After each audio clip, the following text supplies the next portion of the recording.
대한민국 인구의 2배를 넘어서는 1억 1,300만 명. 지난해 유엔 난민기구가 추산한 자신의 의지와 관계없이 본래 살던 곳을 떠나야 했던 이들의 숫자입니다. 이렇게 많은 이들이 세계 곳곳의 전쟁과 정치적 탄압 등으로 난민이 되거나 난민과 비슷한 삶을 살고 있는데 이 가운데 40% 이상은 18세 미만으로 추산됩니다. 난민과 실향민 보호를 위해 국제적 대응을 주도하는 곳, 바로 유엔 난민기구인데요. 오늘 딥백은 특별한 손님을 모셨습니다. 바로 국민 배우이자 영화 감독, 그리고 제작자, 그리고 10년째 유엔 난민기구 친선대사로 활동하고 계시는 정우성 씨를 모셨습니다. 안녕하세요. 안녕하세요. 네. 인사 한번 부탁드리겠습니다. 네, 딥백 구독자 여러분 안녕하세요. 영화배우 정우성, 그리고 오늘은 유엔 난민기구 친선대사 정우성으로 인사드립니다. 반갑습니다. 그 정우성 씨가 쓴 책 잘 봤는데요. 네네. 거기에 굉장히 상세하게 그때 당시에 심경을 묘사하신 것도 네. 눈에 띄었습니다. 네네. 그러니까 아랫집에서 점점 이 포클레인이 올라오고 네네. 있는 네. 장면, 그리고 네. 또 옆집이 담이 무너지는 장면을 네. 보고 발가벗겨진 느낌이었다라고 네네. 저술을 하셨더라고요. 네네. 그때 기억나시나요? 그럼요.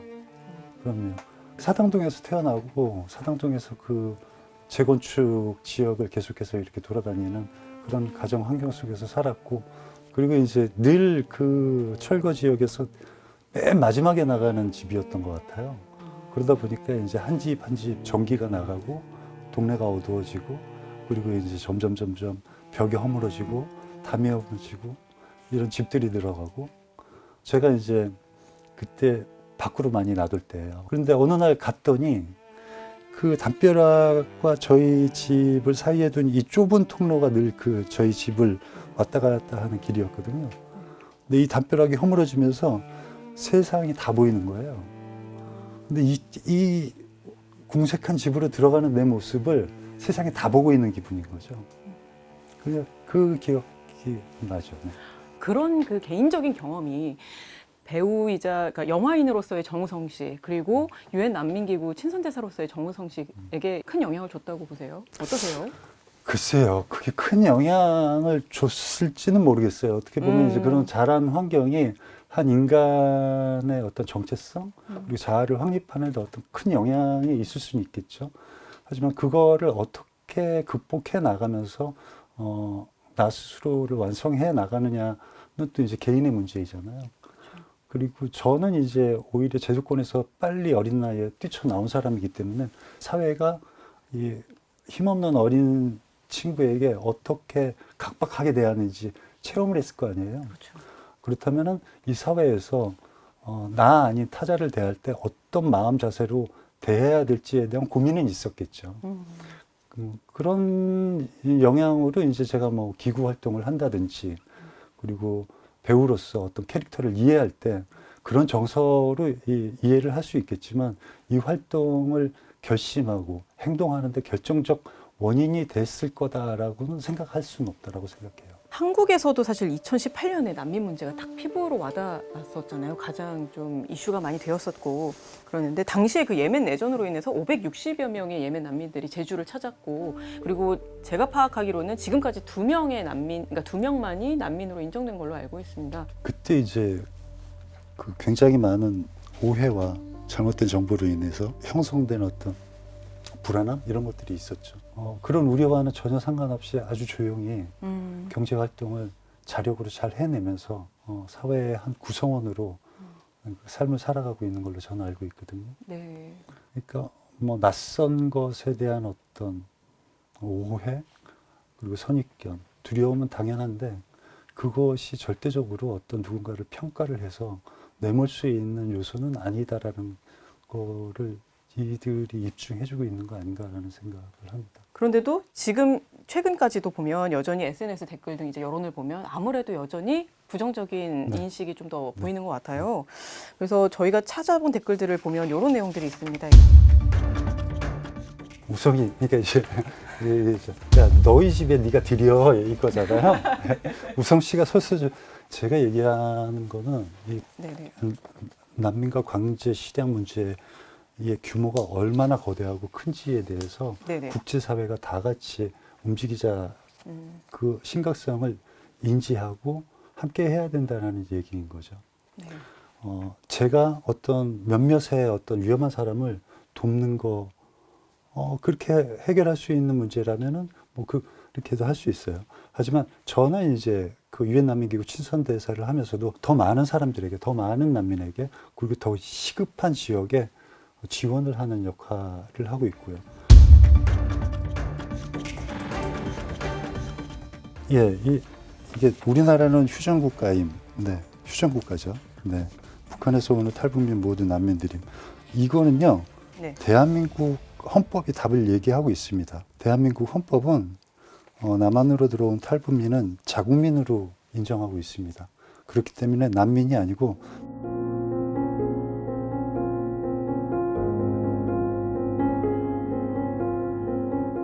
일단 난민은 어떤 경제적으로 불우한 국가를 뜻하는 건 아닙니다. 국가의 위기 상태가 발생해서 고향을 떠날 수밖에 없고 국경을 넘어서 다른 국가로 자신의 보호를 요청할 수밖에 없는 그런 사람들을 난민이라고 하는 거고요.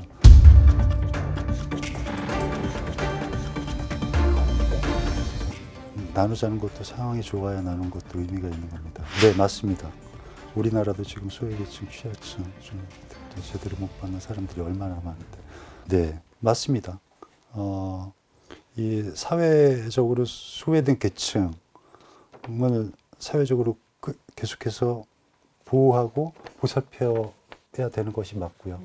그리고 우리나라 대한민국 각 사회에 같이 존재하고 있는 소외계층의 마음이 가시면은 돕고 실천하시면 돼요. 제가 얘기하는 거는 어떤 게 우선적이다, 어떤 걸 선택해서 먼저 해야 된다라는 말씀을 드리는 게 아니에요. 다만 아까도 말씀드렸듯이 워낙 난민과 강제 실행 문제가 국제적으로 큰 문제이기 때문에 이 문제는 국제적으로 다 모든 나라가 이 심각성을 인지하고 함께 해결하지 않으면은 언젠가는 더 큰 위기로 각 국가에 돌아오는 화살이 될 거거든요. 네네. 그렇기 때문에 그냥 그 사실을 여러분들에게 알리는 거고, 제가 정우성이 영화배우랍시고 나와서 이게 우선시 돼야 되고 이 도움, 이 후원이 절실합니다라고 여러분들에게 강요하고 싶은 마음도 없어요. 여러분들이 마음이 움직여서 각자 스스로가 자기의 결정으로 어떤 선행의 행동으로 옮겨야 맞는 거라고 생각합니다. 그리고 여러 자료를 보면 이게 그 적극적인 난민 수용 정책이 무조건 범죄율 상승으로 이렇게 직결된다고 보기는 어렵습니다. 근데 스웨덴처럼 이분들을 그 통합하는 과정에 실패하면서 여러 사회적 문제가 발생하기도 했잖아요. 그러다 보니까 이런 사례들을, 그러니까 특히 유럽 사례들을 접한 많은 그 분들이 그런 부정적 인식을 갖게 되는 결과로 이어지기도 하는 것 같습니다. 이거에 대해서는 어떻게 생각하시는지도 궁금합니다. 그게 어떤 사건을 극대화해서 그 사건이 난민 전체의 도덕성을 대표하게끔 하는 게 이제 가장 큰 문제인 거죠. 그리고 어떤 국가에서는 그걸 정치적으로도 이용을 하기도 하고요. 난민 문제가 요즘에 또 가장 심각한 문제는 그걸 정치적으로 이용한다는 거가 가장 심각한 문제라고 저는 스스로 생각을 하고 있는데, 아마 그건 기부에서도 마찬가지일 거고요. 말씀하셨듯이 기자님께서 어떤 사회의 범죄율을 조사해 보면은 내국인의 일탈로 인한 범죄가 훨씬 높아요. 어떤 사건이 벌어졌을 때 그건 개인의 일탈인 거지 그 사람이 난민이기 때문에 그 범죄를 저지르는 건 아니거든요. 자기의 신분이 난민이기 때문에 사람한테 해코지를 해야지 그럴 사람 없어요. 내가 난민이기 때문에 이 사회에서 더 조용히 일원으로서 나의 가치를 증명하기 위해서 노력하고 삶을 이어가려는 사람들이 더 많거든요. 사실은 2018년도에 이제 그렇게 대한민국이 거의 그냥 들썩였잖아요. 그랬을 때 좀 당황은 했어요. 근데 사실 그런 오해도 당연한 거잖아요. 우리는 사실 일상에 자기 각자의 삶을 이어가는데 너무 바빠요. 자기의 일과 자기의 어떤 삶을 이어가는 중요한 사안이 아니라면 그렇게 관심 있게 들여다볼 수 없잖아요. 그건 당연한 것 같아요. 하지만 그런 어떤 잘못된 인식들과 사회 팽배해 있는 가짜 뉴스들, 잘못된 정보, 오해 이런 것들을 완화하고 인식 제고를 위해서 저 같은 이제 친선대사가 활동을 하는 거죠, 각 국가에서. 근데 시간이 오래 걸릴 것이고 그렇다고 봐요. 유엔 난민기구 친선대사로서의 정우성 씨에 대해서 또 질문 드리고 싶어요. 그 벌써 10년째가 되셨더라고요. 네. 처음 10년이 꿀꺽 넘어갔네요. 어느 날 갑자기 유엔 난민기구에서 연락이 왔어요. 네. 그래서 저에게도 생소한 기구였거든요. 그리고 사실 아직도 UNHCR이라는 이 단어를 생소하게 생각하시는 분들도 많고요. 근데 이제 그 이전에 제가 이제 뭐 어린 나이부터 내가 어느 정도 성공하면은 어떤 일을 해야지. 어린 나이에는 뭐 내가 재단을 만들면 아이 재단으로 만들어야지. 뭐 그런 재단 이름도 생각해보고 아이라는 게 굉장히 네. 한국말로는 뭐 아이 그리고 뭐 영어로는 나 그렇죠, 나. 그리고 뭐 중국어로는 사랑 뭐 이런 그 단어가 갖고 있는 복합적인 의미가 재밌어서 쓸데없는 얘기를 하고 있네. 아니에요. 아니, 재밌게 잘 듣고 있었습니다. 네. 뭐 그런 저런 생각들로 이렇게 했는데 그런 와중에 이제 유엔 난민기구에서 연락이 와서 지금 이런 기구가 활동하는 거를 선택하지 않으면 또 언제 이런 기회가 오지? 라는 생각으로 덜컥 응했죠. 덜컥 응했고 이제 활동을 시작하다 보니까 엄청난 기구더라고요. 막상 이제 10년째가 벌써 되셨는데 네. 해보시니까 어떠세요? 그 10년간의 무기력해지죠. 네. 무기력해진다. 그리고 점점 이제 이게 활동을 하다 보면 그 지역의 역사, 이 분쟁과 이 사태가 왜 일어났는지에 대한 그런 것들도 자꾸 들여다보게 되고 그러면서 이제 인류의 역사는 결국엔 이게 파괴의 역사인가 이런 생각도 하게 되고 인간의 본질은 뭐지? 막 이런 생각도 하게 되고 그럼에도 불구하고 그 지역에서 활동하고 있는 그 인도주의 활동가들을 보면은 그렇게 인간의 아름다움은 또 저런 거 아닌가? 그리고 그런 위기 상황에서도 그 희망을 놓지 않고 그러니까 자존감을 지키려는 인간의 그 강인함을 확인할 때마다 뭔가 또 새로운 걸 느끼기도 하죠. 네. 사실 그 정우성 씨께서 굉장히 많은 난민 캠프를 그러니까 실제로 방문도 하셨고 네. 근데 실제로 가시게 되면 주로 어떤 일과가 이루어지고 또 어떤 역할을 해오셨는지 또 궁금해 하시는 분들도 있는데요.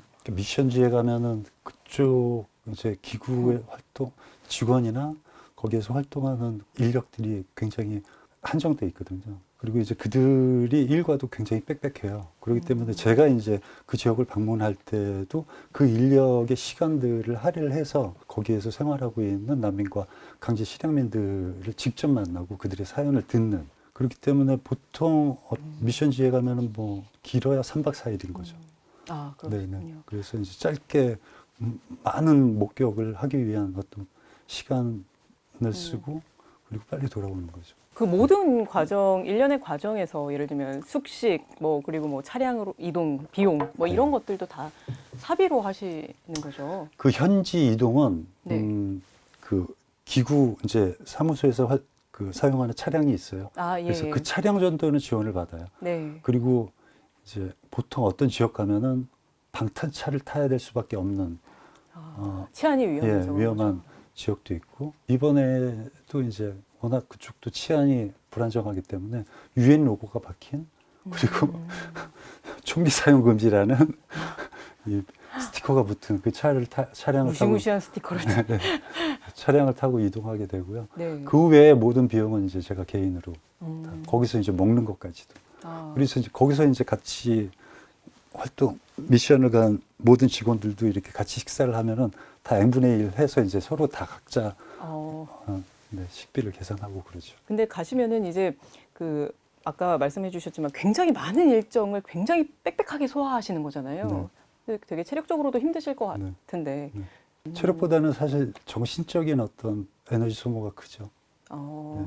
굉장히 집중해야 되고 네. 그리고 이제 거기 갈 때 이제 거기에서 기구에서 제시하는 숫자들이 엄청나게 많거든요. 뭐 이 지역에는 2,140만 명의 어떤 보호 대상자가 지금 있고 그리고 뭐 콜롬비아에서는 690만 명의 그 지금 강제 실향민이 있고 또 베네수엘라에서는 770만 명의 또 보호 대상자들이 있으며 이 중에 84%는 이 남미 지역에 있고 거의 대사를 외우듯이. 네. 이런 식의 이제 네. 이 엄청난 수치 이건데 왜냐하면 이 수치를 기반으로 해서 또 대한민국 사회에서 제가 인터뷰할 때 명확한 어떤 수치에 의해서 또 제시를 해야 되기 때문에 그렇죠. 그리고 이 수치에 기반된 개개인의 사연을 얘기해야 되기 때문에 그래서 사실 기구 관련 인터뷰할 때가 제일 저에게는 아주 힘든 긴장감이 높은 네. 그런 시간입니다.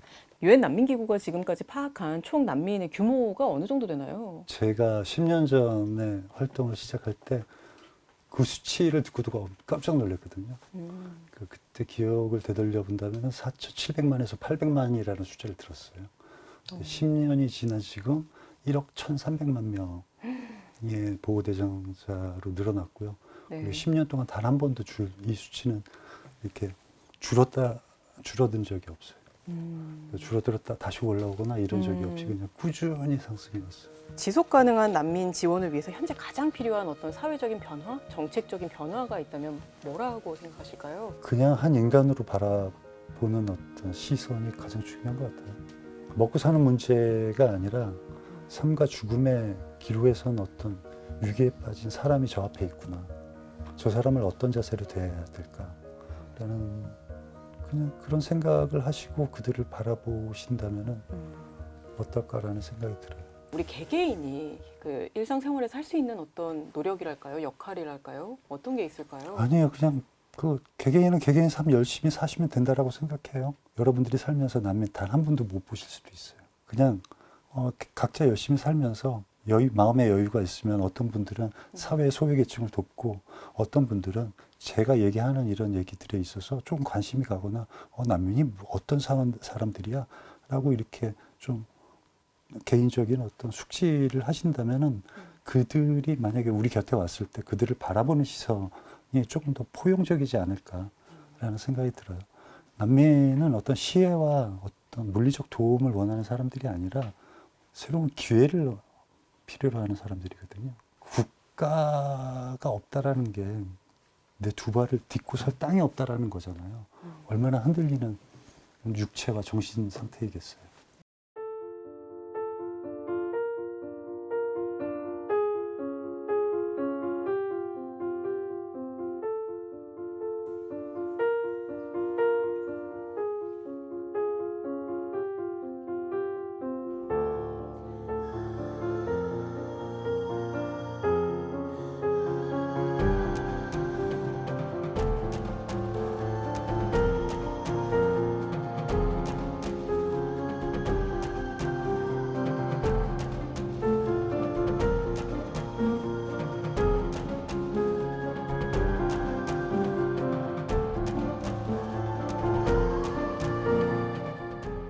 난민은 우리와 다른 사람들이 아닙니다. 가끔 이제 이런 생각을 해봐요.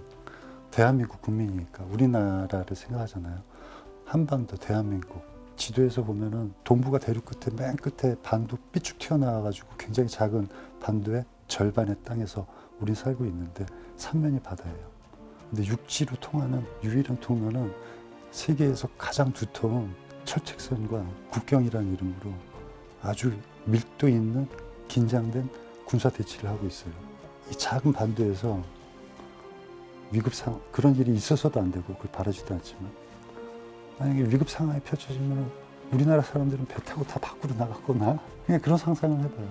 국제적으로 여러 다른 나라에 도움을 요청할 수밖에 없거든요. 그렇기 때문에 국제기구가 후원을 얘기하는 거고 그리고 국제적 관심이 필요한 것이죠. 대한민국은 그 자체 난민법도 네. 가지고 있는 국가이기도 하고요. 민간 후원 기금을 본다면은 전 세계적으로 굉장히 높은 수준이거든요. 진짜 K-팝, K-드라마 난리잖아요. 저도 이제 현장에 가면은 제 영화를 보고 좋았다라고 말씀해 주시는 분들이 너무 많아요.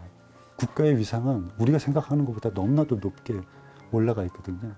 그리고 국제사회에서는 대한민국 국가가 국제 일원으로서 어떤 역할을 해야 된다라는 바람이 명확해요. 그건 이제 국격이라는 걸로 대한민국이라는 국가가 왜 국제사회에서 평가되겠죠. 폭넓은 생각으로 대한민국을 바라봐야 되지 않을까라는 생각이 듭니다. SBS 뉴스 구독자분들께 하고 싶은 말씀 있으실지? SBS 뉴스 구독자 여러분, 본인이 원치 않든 갑자기 이 정우성이 나가서 가볍지 않은 얘기를 하고 있는데 끝까지 시청해 주신 여러분께 감사의 말씀드립니다. 감사합니다. 네네. 오늘 그 말씀 고맙습니다. 네, 감사합니다. 네, 감사합니다. 네, 감사합니다.